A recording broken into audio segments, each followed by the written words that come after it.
আপনারা যেভাবে বন্ধুত্ব টিকায় রাখছেন, মানে বন্ধুত্ব টিকায় রাখতে হইলে ভিতরে কি থাকতে হইব, মানে দুজনের ভিতরে মানে দুজনের মন একসাথে এক থাকতে হইব। ভুলবশত কোনো জিনিস ভুল হয়ে গেছে, লেনদেন হোক, চলাফেরা হোক, কথাবার্তা হোক, খানা খাদ্য হোক, এর উপরে কেবল রাগ রাখা দেবো না।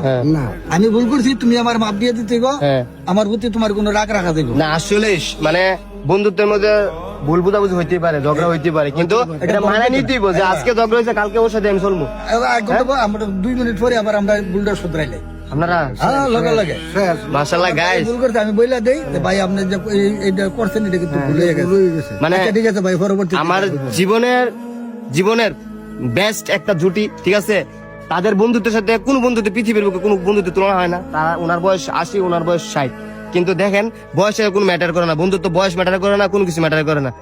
তারা ওনার আব্বু বন্ধু ছিল, ইভেন তারা 2 ছেলে সেম এরকম বন্ধু। আসলে সমাজে আমরা চাই যে ওনাদের মতো বন্ধু বেঁচে থাকুক সারা জীবন, ঠিক আছে।